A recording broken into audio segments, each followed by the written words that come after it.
काबर रानी वो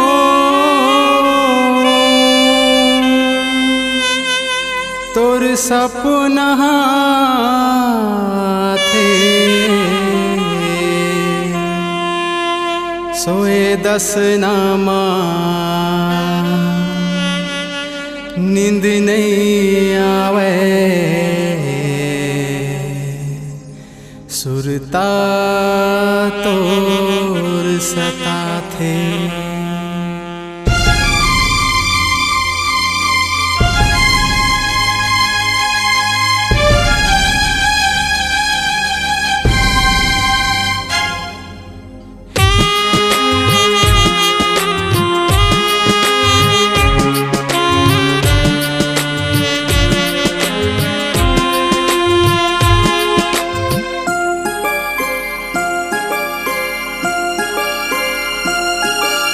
काबर रानी वो तोर सपना थे काबर जो हीरे तोर सपना थे सोए दस नामा नींद नहीं आवे सुरता तोर सता थे सोए दस नामा नींद नहीं आवे सुरता तोर सता थे।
जैसे मछली हतड़ पे तोर बिना मैं तड़पत हाँ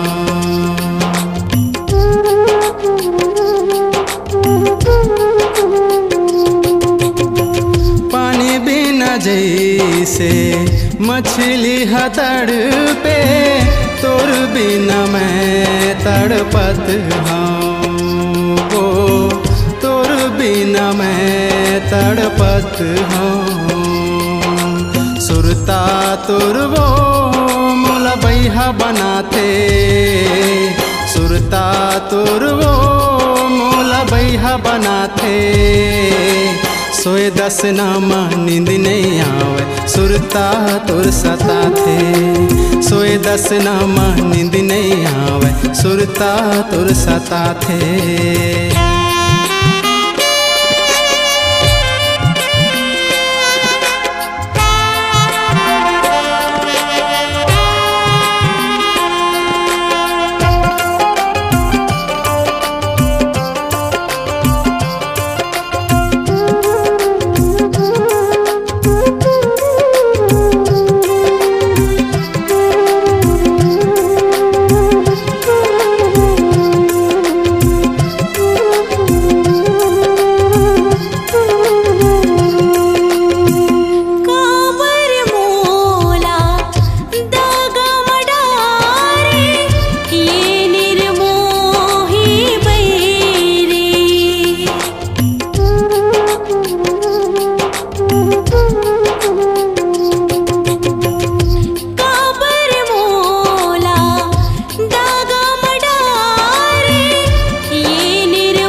के डोरी ला तोड़े, वो माया के डोरी ला तोड़े।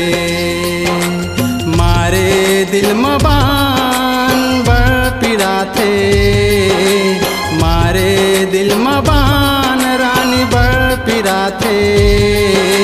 सोए दस नामा नींद नहीं आवे, सुरता तुर सता थे। सोए दस नामा नींद नहीं आवे, सुरता तुर सता थे। काबरे राजा रे तुर सपना थे, काबर बैहरे तुर सपना थे। सोए दस नामा नींद नहीं आवे, सुरता तुर सता थे। सोए दस नामा नींद नहीं आवे, सुरता तुर सता थे। सोए दस नामा नींद नहीं आवे, सुरता तुर सता थे। सोए दस नामा नींद नहीं आवे, सुरता तुर सता थे। सोए दस नामा नींद नहीं आवे, सुरता तुर सता थे। आपकी आवाज ही आपकी पहचान है।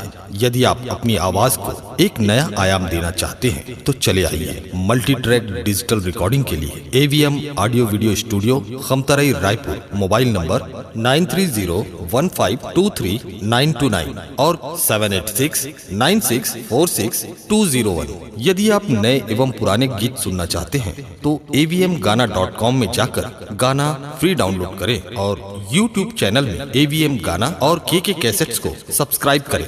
आप सुन रहे हैं रवि टंडन को MP3 एल्बम ये रे दीवानी में छत्तीसगढ़ी लोक कला मंच, स्वर झरना, ग्राम बलौदी, जिला बलौदा बाजार। प्रोग्राम हेतु संपर्क करें रवि टंडन 8889967947।